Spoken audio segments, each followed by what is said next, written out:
I used to think the worst thing that could happen was losing my old place over a bogus HOA lawsuit. Turns out, that was just the beginning. This time, they didn't stop at threatening letters if they busted down the door to my cabin. Over wiring. I wish I was joking, but the craziest part? The person crashing in my spare room at the time. Let's just say Brenda picked the absolute worst week to play the role of neighborhood enforcer. If you've ever had to deal with the HOA circus or had someone with a clipboard try to micromanage your life, I want to hear your story. What's the most absurd violation they ever slapped you with? Drop it in the comments. You're watching QA Stories. I'm Dylan, 35 years old, and I've been a residential electrician for over 15 years. Wiring, solar backups, full off-grid systems, you name it, I've done it, and I'm good. But here's the harsh truth about being good at this job. Being a pro doesn't matter when someone with authority decides they want you out. I learned that the hard way once before. I honestly believed I had it figured out. I thought I was smart enough to avoid ever getting caught in that trap again. But looking back, I should have known peace isn't an option when you're dealing with control freaks in khakis. See, this wasn't my first rodeo with a tyrannical HOA. 3 years ago, I lost everything, literally everything, because I didn't catch every clause buried in their absurd regulations. I had transformed my old place into a fully self-sufficient smart home. Solar panels, a full battery wall, high-end inverter rack, the whole setup. But the HOA hit me with some nonsense violation over unauthorized energy infrastructure. I fought them for 8 months, burned through every cent I had saved, paying lawyers, and I still lost. I ended up selling the place at a loss, less than what I owed. I still remember that last day. I was in the workshop,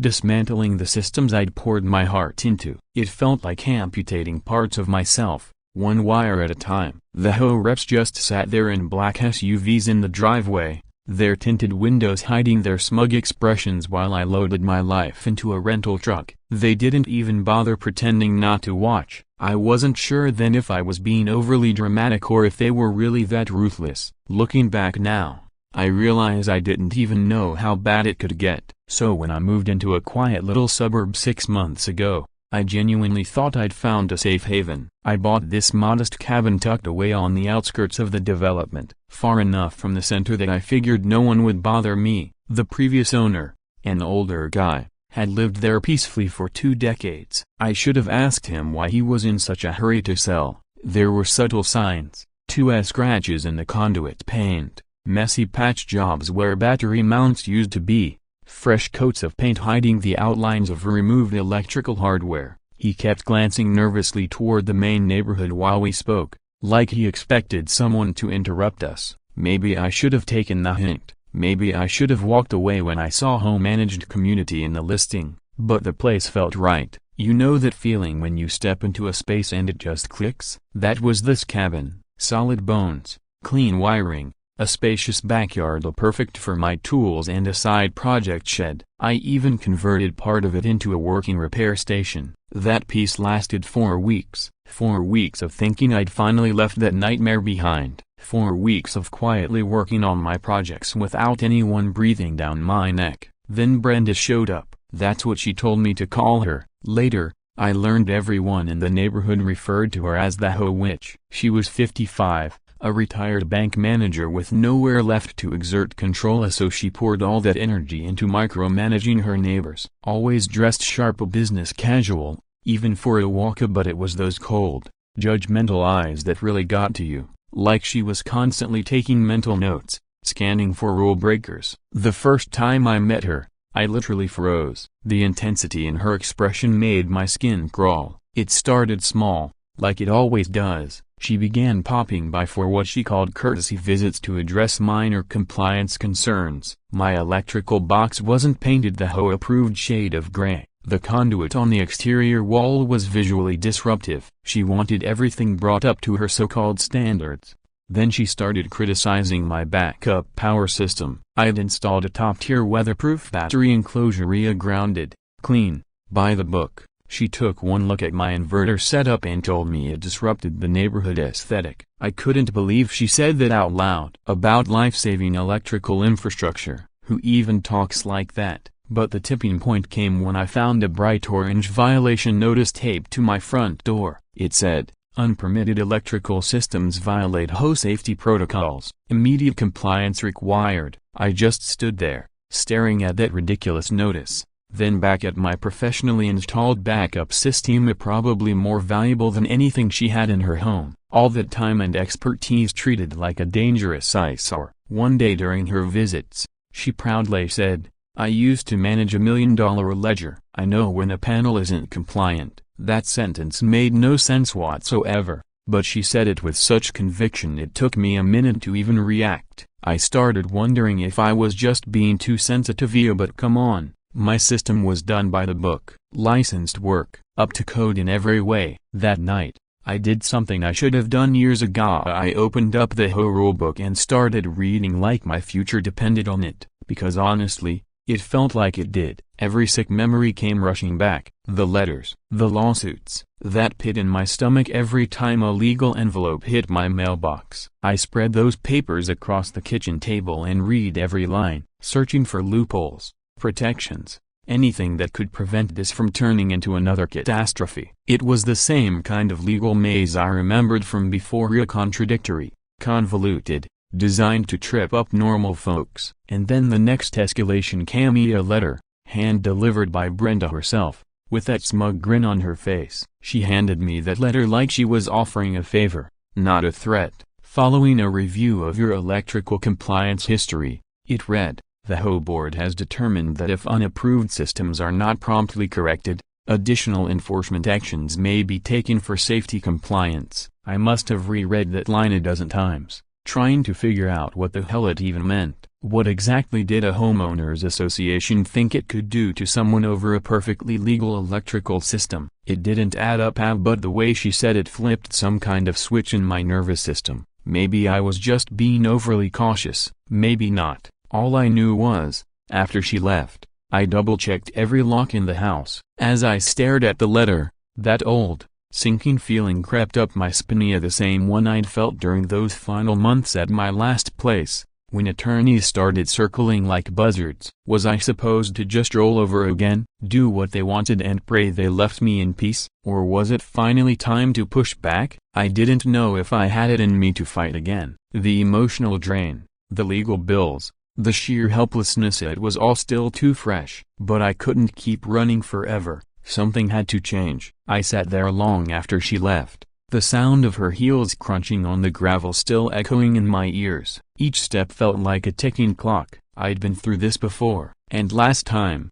I stayed quiet. This time, something had to be different. I was still wrestling with my next move when everything shifted. It was a Tuesday morning, about a week after Brenda had dropped off that ridiculous threat. That's when a man knocked on my door. He looked like he belonged in a boardroom, and maybe in his early 40s, pressed white shirt, clean cut, one of those sleek steel watches that cost more than I spend on food in a month. He had this calm, composed presence, the kind you don't get from bossing around neighbors. So this was real authority. He introduced himself as Garrett. At first, I assumed he was a lawyer or someone from the county. I wasn't expecting what came next. "I'm a federal investigator," he said, flashing his ID. "Currently on administrative leave, working on cases related to utility fraud and infrastructure misuse. I need somewhere quiet to stay for a few weeks while things get sorted. I'm not usually one to open my door to strangers, let alone offer them a room." But something about him felt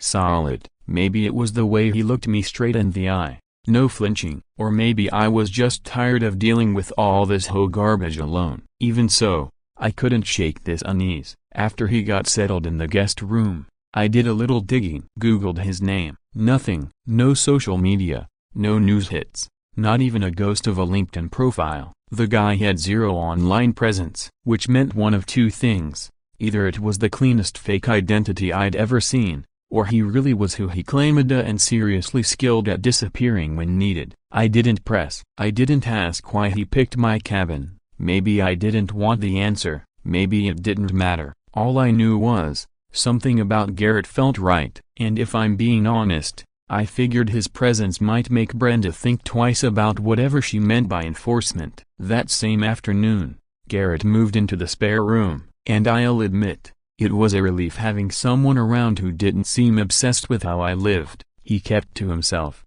mostly always working on his laptop, making quiet phone calls I tried not to overhear. But on his second day, something happened that made it clear this was more than just a convenient roommate situation. I was venting showing him the stack of HOA documents Brenda had buried me in, mostly just blowing off steam about the nonsense violations and her insane expectations. But Garrett got real quiet, real focused. "Dylan," he said, narrowing his eyes at one of the pages. "When did you get these?" So I walked him through the timeline. The first, a compliance visit. The notices about supposed circuit issues, claims of exposed cabling, substandard housing, and the letter Brenda hand-delivered. He started studying the paperwork like it was evidence, pulled out this little magnifier and started combing through every detail like it was part of an open case, which, apparently, it was. "These PDFs were altered recently," he said after a while. "Check this digital signature, you see that? It's forged." I just stared at him. Part of me wondered if he was bluffing, like one of those TV characters who pretends to be an expert until someone calls them out. But then Garrett showed me proof, an old case he'd worked, complete with examples of forged inspection forms and markers for tampering. Side by side, it was obvious. He knew exactly what he was looking at. And that's when it hit me. Brenda wasn't just a meddlesome neighbor on a power trip. She was breaking actual federal laws, tampering with documents, falsifying inspection reports, committing fraud just to make my life hell. Suddenly, I wasn't just some guy with a wiring violation. I was a target. And Garrett, he was confirming I'd stumbled into something way bigger than I thought. That night, after Garrett had gone to bed, I sat back at the kitchen table with the HOA rulebook spread open in front of me. Only this time, I wasn't trying to find a way to comply. I was looking for where she'd twisted the language, where she'd weaponized vague clauses and contradictory codes to manufacture violations out of nothing. The entire system wasn't designed to protect us, it was built to trap. And I was done walking into those traps blind. The more I read, the clearer it became. This had nothing to do with electrical work. It wasn't about safety. It wasn't about standards. It was about control. About who got to decide what stayed standing and what got torn down. That realization hit me hard like a sudden surge through a faulty wire. This wasn't about code violations. This was about power games. Rule by intimidation. I closed the rulebook and sat in the dark kitchen. That old familiar anxiety curling in my gut, the same one from 3 years ago. But this time, I wasn't alone. This time, I had someone who understood what I was up against. The next few days, too quiet, almost like Brenda was planning something. Brenda didn't show up for her usual courtesy visits that week, and for a moment, I thought maybe Garrett's presence had rattled her enough to back off. But then came another formal letter hand-delivered. Of course, but this time she didn't even bother knocking. She just showed up like she owned the entire block, clipboard in hand like it was some kind of authority badge. She stepped onto my porch like she was there to deliver a verdict. "I'm required to inform you that your temporary guest appears to be operating an unapproved technical service," she declared, holding out an envelope that looked just official enough to raise my blood pressure. "All mechanical or commercial activities conducted on site must be fully disclosed per HOA standards." That was it. I couldn't pretend to stay calm anymore. "Brenda,"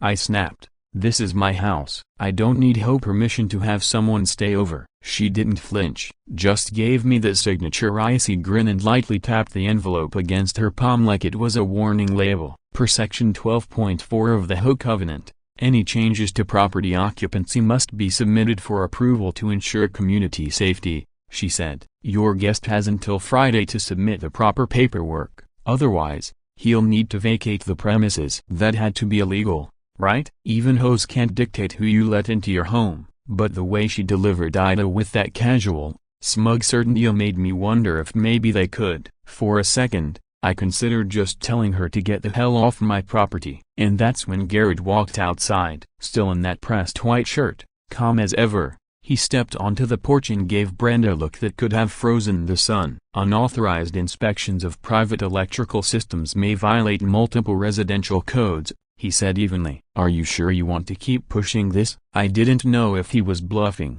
but by the look on Brenda's face, she didn't want to find out. She backed up a step, clutching the envelope like it might protect her from whatever Garrett represented. "You'll regret this lack of cooperation, Mr. Henderson," she said, her voice brittle. "That was your final warning." Then she turned and marched off, but not before taking a whole series of pictures. My porch, my breaker panels, conduit installations, external cables. At the time, I assumed it was just for her records. I should have realized she was building a case. Watching her stalk away, face twisted with frustration, it hit me this wasn't about some neighborly dispute anymore. This was full-on warfare. But I couldn't help wondering, a broken bar, was Garrett really here to help, or had I just made myself an even bigger target? The next morning, the situation escalated fast. I woke to the buzz of power tools outside, looked out the window and saw two workers in uniforms installing a large surveillance camera onto the top of a utility pole, not facing the street, not covering the area in general. No, it was pointed straight at the side of my cabin, right where my outdoor electrical hub was mounted. When I asked what the hell was going on, one of the guys handed me a copy of the work order. "HOA directive," he said. "Enhanced security monitoring for flagged properties." Flagged properties.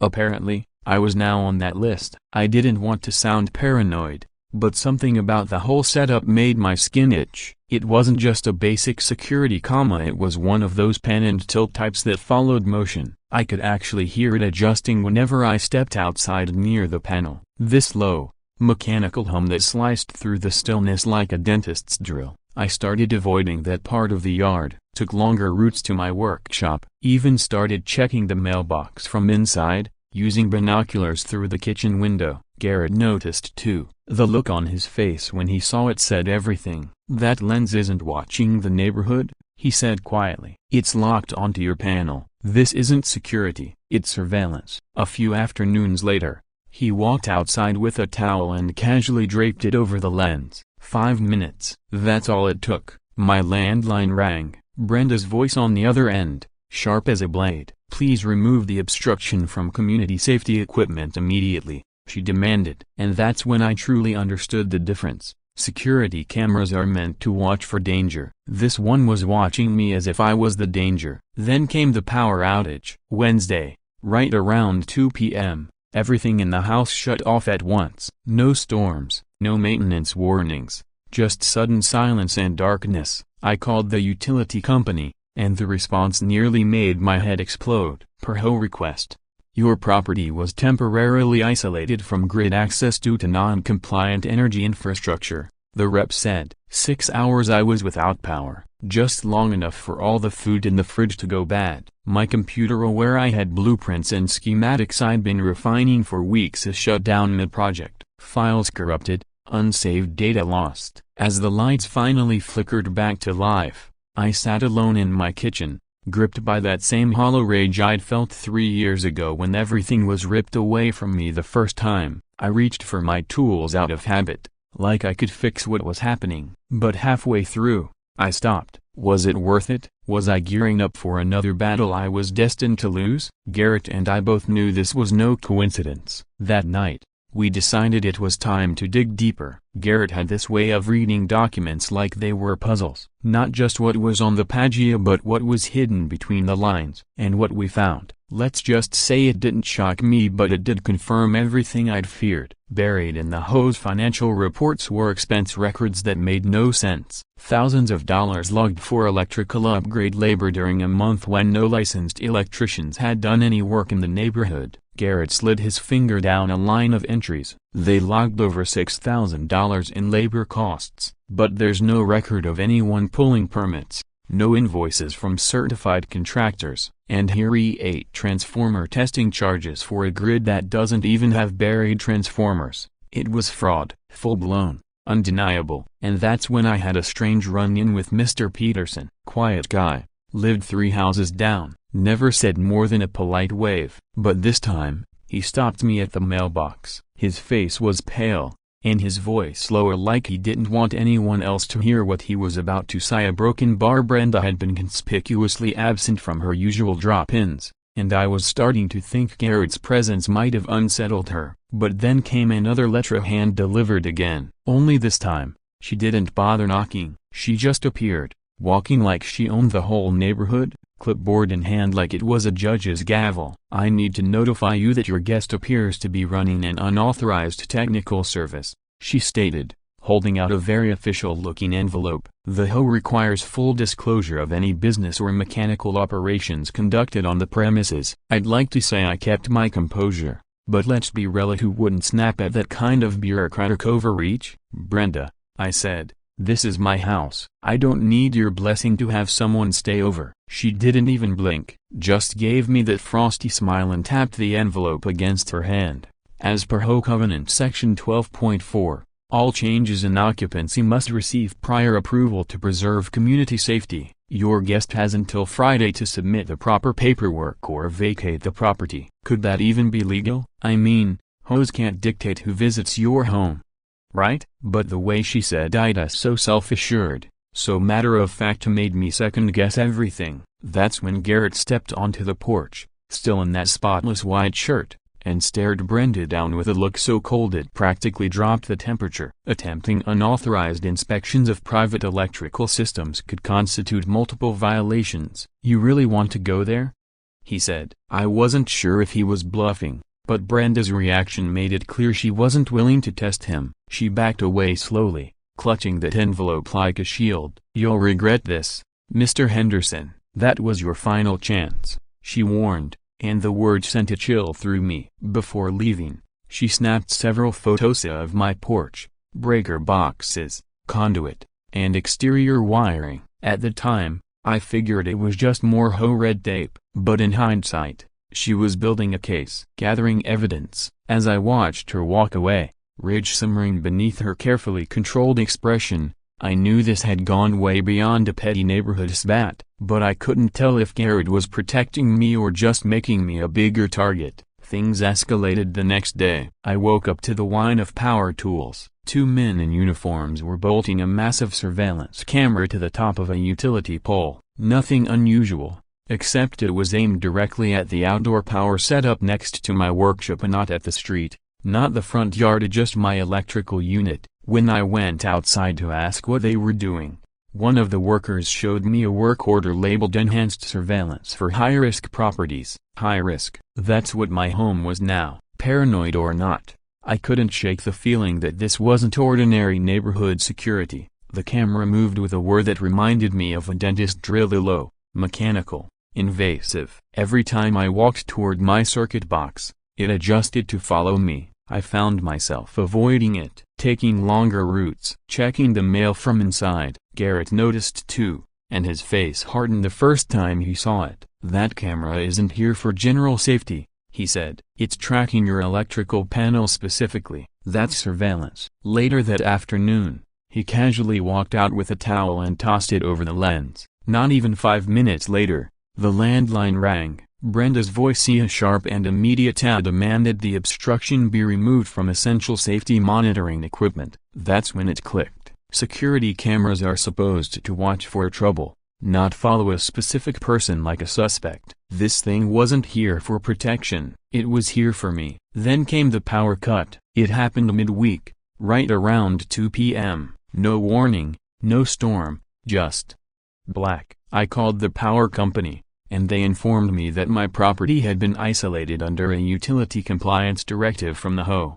Apparently, my setup had been flagged as an unauthorized grid connection. Power came back 6 hours later, just enough time for the freezer to thaw, my files to get corrupted, and my patience to wear dangerously thin. As the lights flickered back on, I sat alone in the kitchen, that same feeling creeping in of the one I hadn't felt since lawyers circled my last place. That sinking, angry helplessness. My instincts pushed me to grab my tools, to troubleshoot, to fix something, anything. But then I stopped. Was I about to get pulled into another battle I couldn't win? That was the moment Garrett and I decided to investigate. He had a knack for digging through documents, spotting what didn't belong. And what we found in the HOA's records was worse than expected. Receipts for $6,000 in electrical upgrades during a month when no licensed contractor had been on site. Payments for transformer testing, even though our neighborhood didn't use buried transformers. And then, one afternoon while I was getting the mail,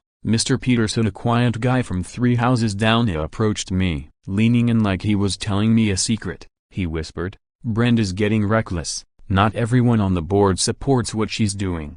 He glanced over his shoulder and added, "I joined to fix cracked sidewalks, not to watch her crush people." Then he walked away before I could respond. Garrett looked at all the documents spread across my kitchen table and said, "This is the smoking gun. We've got fraud, falsified reports, and clear harassment." She's crossed the line from annoying neighbor to criminal behavior. I didn't know whether to be relieved or terrified. On one hand, we had proof. I wasn't imagining things. Brenda was violating laws to target me, but people who break rules don't usually back down when confronted. They double down. We got confirmation of that the next night through an anonymous email sent to Garrett's federal account. "She's going too far. Not everyone agrees with what she's doing. Be careful," it said. No name, no identifying details, just a warning from someone clearly watching this all unfold from the inside. Garrett showed me the message, his face tight with concern. "Someone knows Brenda's spiraling. This goes deeper than your breaker box, Dylan." That night I had a dream about my old cabana, watching it burn while officials in suits took notes, unfazed as flames devoured the solar panels and melted the battery cells. I woke up sweating and walked outside to check my gear. Everything was intact, but that camera was watching, its red LED blinking like a mechanical eye in the dark. I spent that whole night staring back at it through the window. The power was an offer now, but all I could think about was how easily they'd cut it off before, and how simple it would be to do it again. Then neighbors started talking. Word spread that Brenda had a final solution to the Dylan and Garrett situation. Final solution? Who says something like that? I never set out to make enemies. I just wanted to work on circuits and be left alone. But now I felt like I was living behind enemy lines. Letters, cameras, surveillance, interference. Brenda was laying siege to my property with paperwork and intimidation. That night, looking at the pile of evidence on my kitchen table, I realized I had two choices: stay quiet and hope she moved a knob, broken bar, or expose everything. But I should have known people like Brenda don't just move on, they escalate until someone stops them. This is about community safety, not your personal preferences. That's when it hit me, she wasn't bluffing. Brenda genuinely believed she had the legal authority to storm into my workspace and inspect my systems like it was her right. I should have called the police right then and there. But things were moving too fast, and part of me still couldn't wrap my head around the fact that she would actually go this far. Was I underestimating her again, or was she really just that far gone? Then she nodded toward her maintenance crew. They stepped toward the side door of my workshop, the one leading directly into the inverter room where I did all my work, the door I used to bring in equipment, to build and repair. They murmured to each other about structural risks and emergency access compliance, like they were following some fake emergency protocol they'd made up on the spot. One of the men tapped a crowbar against his boot. Garrett stood frozen behind me. So did I. Whatever this was, it wasn't theater anymore. They were about to use force. The door was hand-built oak, reinforced with steel hinges, secured with a professional-grade deadbolt. It wasn't just a door, it symbolized everything I'd rebuilt after losing my last home. Then came a sound that will be forever etched in my memory, a loud crack as the crowbar shattered the latch and frame. Wood splinters, screws, and wiring exploded outward. They hadn't even bothered trying to open it the right way. They went in with brute strength and made the entire thing explode open. I just stood there, watching the wreckage. It was the same feeling I'd had 3 years ago, when I watched lawyers hand me an eviction notice on the steps of a house I'd poured my life into. Only this time, it was worse because this time, it was supposed to be mine. Mine and secure. She didn't even bother knocking, I muttered, staring at the mess of wires and components scattered across the floor. She had found some paper-thin excuse to justify a completely illegal forced entry, and she was actually proud of it. But the worst part wasn't the broken door. It wasn't even the blatant invasion. It was the expression on Brenda's face as she stepped over shattered surge protectors and scanned the walls like she had the faintest idea what any of it meant. She held her clipboard like a badge and declared, "I have visual authority. I am the acting HOA compliance officer, and this property is under my jurisdiction." I watched, dumbfounded, as she marched into a live workspace filled with exposed wires and open circuits. She had no protective gear, no certification, no understanding of the risk she was walking into. She flinched slightly when a spark jumped from an inverter connection but kept going like she had something to prove. She was completely lost in her delusions of power, and it blinded her to the danger. I've heard stories like these of people in small positions of control letting it warp their judgment, but I never thought I'd end up living through one. Standing in the broken doorway of my own workshop, I watched Brenda poke through my gear like she was leading a federal investigation. The mix of fury and anticipation in me was electrical, like watching someone reach for a high-voltage line with soaking wet hands. What would you do in that moment? Call the police again, knowing they might shrug it off, or let her keep walking deeper, digging herself into a deeper legal grave with every step? Brenda moved past stacks of cable housing and delicate meters, completely dismissing their value. I slowly backed away, not in fear, but because I knew something was about to happen. Garrett was somewhere behind me, probably near the kitchen, watching everything play out. "Keep walking," I whispered under my breath, gripping the shattered casing of a surge protector in my hand. "You're almost there." She stopped right next to the fuse cabinet, right where Garrett had been waiting. She had no idea she'd just walked into something far more serious than a HOA power trip. Standing there in the wreckage, I felt it, a shift. This was the moment that would change everything, but I didn't know if it would be the moment I finally won it or the moment I lost everything all over again. Roughly 10 minutes after Brenda smashed my door in, the police arrived. That tells you how loud the confrontation had become. 2 officers stepped out of the squad car, looking tired and vaguely irritated, like they'd been dispatched to yet another petty neighborhood dispute. I wasn't sure if someone had called them or if the shouting had carried down the block, but my gut tightened as they approached. They found me standing in the debris of my workshop, a splintered door behind me, busted equipment at my feet, and Brenda rifling through my electrical panels like she was an agent from the Department of Energy. The younger officer, clearly the junior of the two, gave me a quick once-over before speaking. "Sir, are you the owner of this property? We received reports of a possible electrical dispute and unauthorized occupation of abandoned infrastructure." How was I supposed to explain this without sounding like a lunatic? "Officer, this is my home, and that's my legally constructed electrical workspace," I said, pointing directly at Brenda. She forced her way in. No warrant, no legal cause.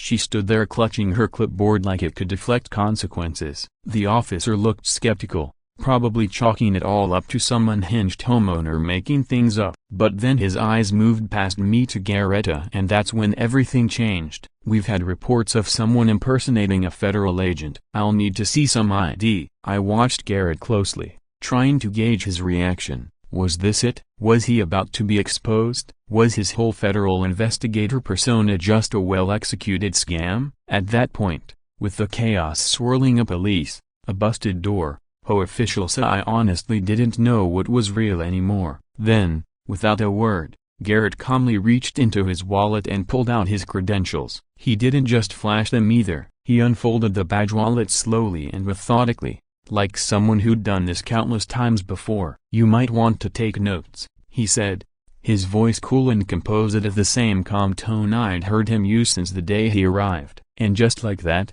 the room shifted. It wasn't just some random badge. This was an official federal identification card, complete with insignia and clearance level. Both officers straightened instantly, their body language changing the moment they registered what they were looking at. "Special Agent Garrett Morrison," he introduced himself, handing over the badge for full verification. "Currently on temporary leave, former lead investigator into federal energy fraud and infrastructure laundering." He paused just long enough for that to sink in. "I'm here as a civilian guest," he added, "but I've been collecting evidence of fabricated electrical compliance documents, falsified HOA inspection records, and financial discrepancies tied to non-existent infrastructure upgrades." The officer's demeanor flipped in an instant. Suddenly, Brenda wasn't the one holding power in the room anymore. I watched her face as the reality dawned slowly at first, then all at once. Her jaw dropped in disbelief, eyes darting between Garrett's badge and the officer's,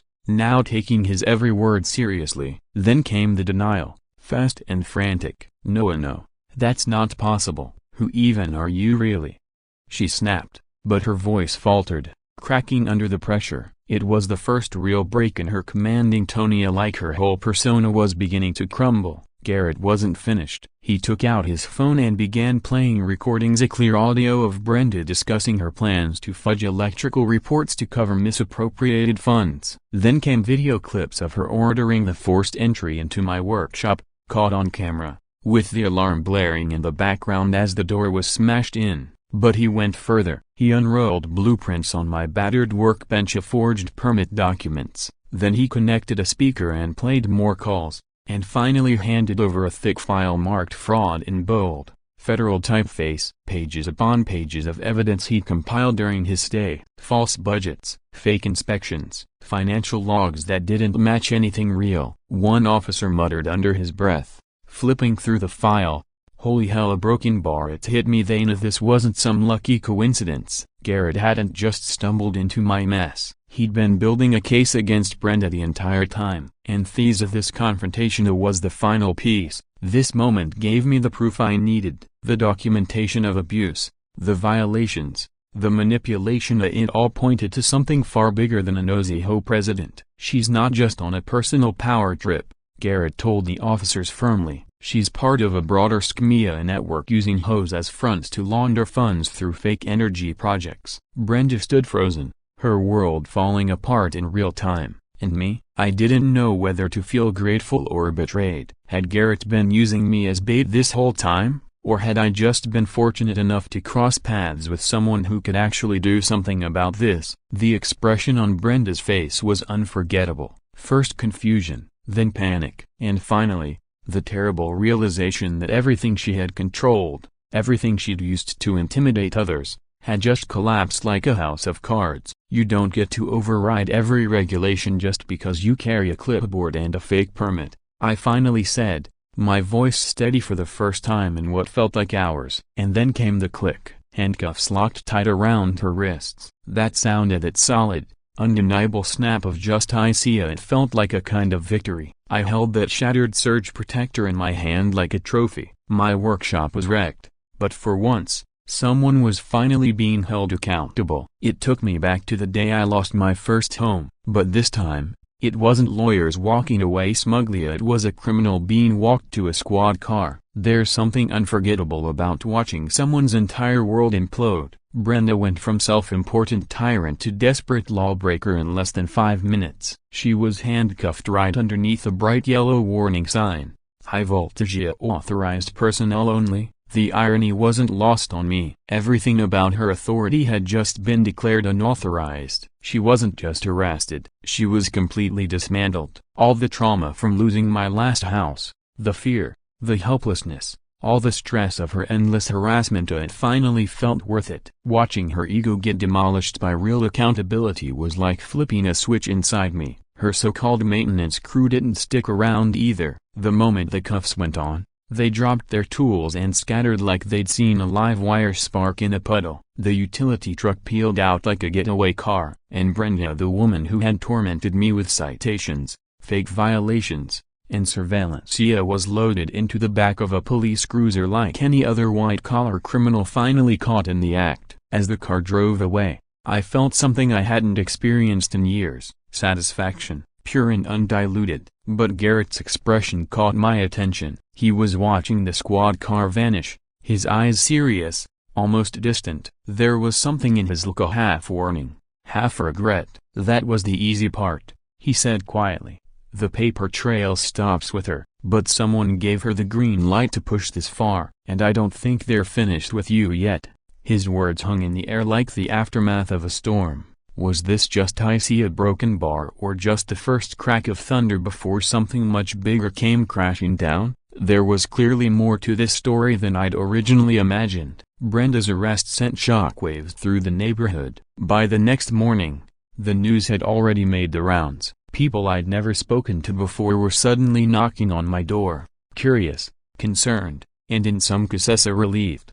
Apparently, I wasn't the only one who had been targeted by her relentless bullying and questionable enforcement tactics. Mr. and Mrs. Smith, a kind elderly couple from a few blocks away, dropped by with coffee and a thick stack of HOA violation notices that painted a clear picture of her abuse. They'd saved up for years to install a solar inverter system, only to be forced to take it down. Afterward, they were fined for using a backup generator that supposedly violated a setback regulation. Another neighbor was penalized for installing motion sensor lights that didn't align with the neighborhood's ambient aesthetic. Brenda had played everyone the same way, isolating her victims, making each person believe they were the problem, that they were alone, that they were the only ones non-compliant. "We always had a bad feeling about her," Mrs. Smith admitted as she sat in my kitchen, while her husband gently inspected the damage to my workshop door. "But how do you report someone who controls the complaint process?" She approved her own reports. There was no oversight. That was Brenda's entire power play. She relied on fear,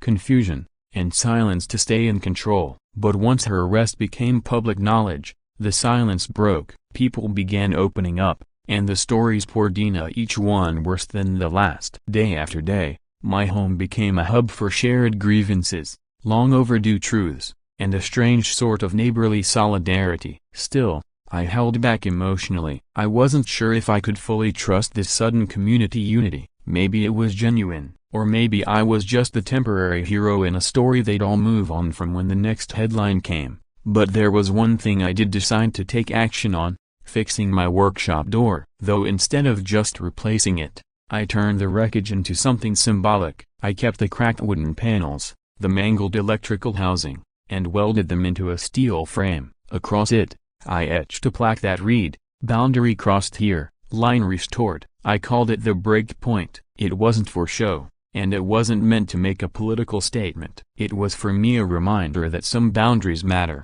some violations should never go unchallenged. When Mrs. Peterson stopped by and asked about it, I told her simply, "It's there to remind me that when someone crosses a line, there need to be real consequences." Each time I walked past it, I remembered the moment I stood my ground, the moment someone who misused their power was finally held accountable. Garrett decided to stay in town a little longer to help navigate the fallout. There was more to unravel. As it turned out, the fraud Brenda had been part of wasn't just creative bookkeeping. And that cabin of his? It hadn't just been a temporary hideaway. It was the key piece in a sprawling operation. "This goes way beyond zoning disputes," he told me one afternoon as we watched federal agents move door to door, conducting interviews. "Brenda was just a small fuse in a much larger, high-voltage system of corruption." I didn't know whether that made me feel better or worse. On the one hand, it meant my nightmare hadn't been personal, I'd just been caught in the crossfire. But on the other,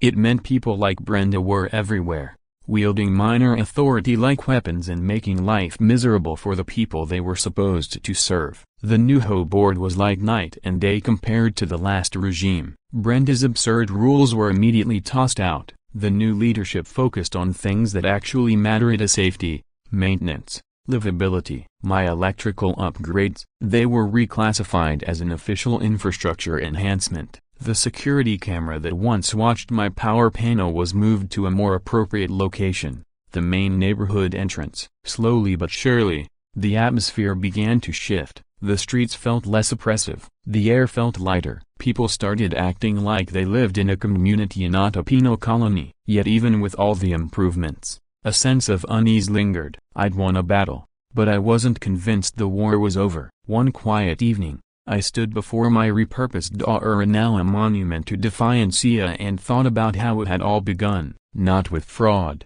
or theft, or grand conspiracy, but with something simple: me trying to do honest electrical work on my own property. That's the thing. The biggest conflicts often begin with the smallest violations. This hadn't started with corruption, it started with someone drawing a line on a blueprint, assuming no one would bother checking what was behind the wall. And then, weeks after Brenda's arrest, Garrett finally opened up about something he'd been holding back. We were sitting on the back deck, sipping coffee, when he reached into his bag and pulled out a heavy folder I hadn't seen before. "Dylan," he said quietly, "there's something I didn't tell you." He hesitated, then continued, "I didn't just come here looking for a quiet place to lay low while my suspension played out. There was more to it." The serious expression on his face hit me like a gut punch. Had I been used? Was my involvement nothing more than a setup for a larger operation? He looked me dead in the eyes. We didn't find you by accident, we picked you. The violations, the surveillance, yeah, even Brenda. We needed someone smart enough to notice the pattern, but not so suspicious that they'd pull away before we could collect what we needed. As he laid out a series of documents on the patio table, I felt my pulse quicken. Part of me recoiled instinctively. Why me? Because you'd already lost once, Garrett answered, as if reading my thoughts. And that made you the perfect witness and the perfect bait. This wasn't just about HOA disputes and power trips. This was about a calculated scheme that siphoned money through bogus infrastructure projects, mostly electrical, hidden in plain sight unless you knew what to look for. We've been tracking this operation for over a year and a half, Garrett explained. Your case gave us the inside angle we'd been waiting for. I sat there, stunned, as the scale of it hit me. My citations, my damaged door, my months of isolation and stress, all of it had been part of a covert investigation into something far larger than I could have imagined. What Garrett showed me next was overwhelming in names, records, and evidence pointing to HOA officials across 3 different states. It turned out the situation ran much deeper than just a rogue HOA president. Garrett laid out files showing how an intricate web of financial fraud ran from local homeowner associations straight into county-level government. Bank statements showed millions funneled through bogus contracts and underground wiring for parks that didn't exist, smart lighting systems that were never installed, transformer repairs with no actual service records. And sitting at the center of this tangled operation was Brenda, using her position to make illegal transactions look like legitimate HOA expenditures. Most people don't think twice when they see a line item labeled a community safety or a grid reinforcement, Garrett said, tracing his finger across a spreadsheet filled with falsified expenses. It was the perfect disguise. Things like funding for neighborhood electrical upgrades or emergency repair contracts seemed routine on paper, but when these costs were duplicated across dozens of HOAs,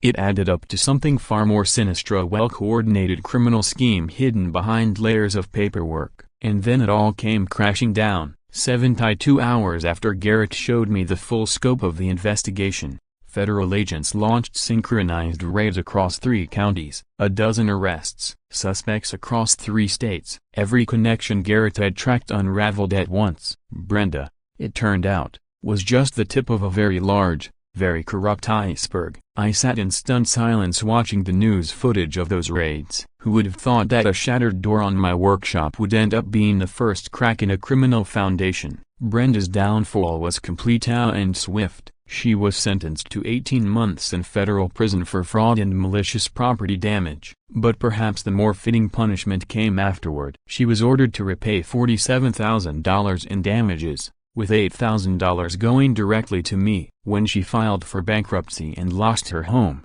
I couldn't help but feel a strange mixture of justice and sorrow. Her final humiliation came when her mugshot appeared in the Last Home newsletter under the heading, Compliance. The same neighbors who once feared her now avoided her entirely, literally crossing the street to steer clear. It was justice, yes, but it was also a reminder of how far someone can fall when power is abused. Last I heard, Brenda had picked up a part-time job at a hardware store, ironically, near the conduit and breaker box aisle. Poetic. Really, Garrett said. She visibly tenses whenever someone in a polo shirt with a lanyard walks past, as if every clipboard might carry a warrant. It's difficult to feel much sympathy for someone who inflicted so much harm on others. And yet, watching how thoroughly her life imploded made me reflect on the fragile line that separates authority from criminality. What surprised me the most through all of this, though, was how much I changed. I used my settlement money to open a small legal support clinic specifically for homeowners dealing with bogus code violations,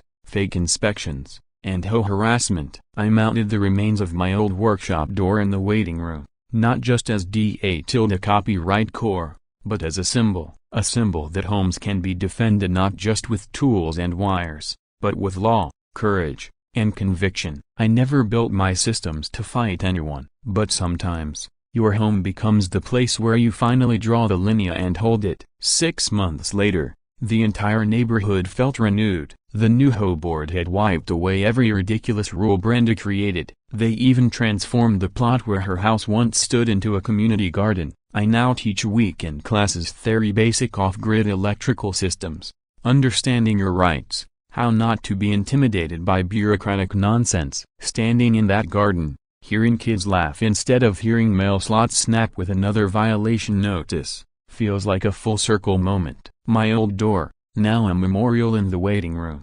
reminds everyone who walks in that regular people can win when they refuse to back down. Every time I look at that scorched wood and twisted metal, I remember, circuits low, some overload, and sometimes, the ones who cross the line end up learning just how unforgiving high voltage can be. So, if you've ever been pushed around by petty authority figures hiding behind rules they barely understand, remember, you're not alone. What's your story of standing up to abuse of power? Drop it in the comments. I read them all. And if this story struck a chord with you, go ahead a like, subscribe, or hit that thanks button below. It helps us keep stories like this alive here on Ya Stories. Until next time, this was just one of many incredible tales. Check out the next episode, A Broken Bar. We promise it's even wilder.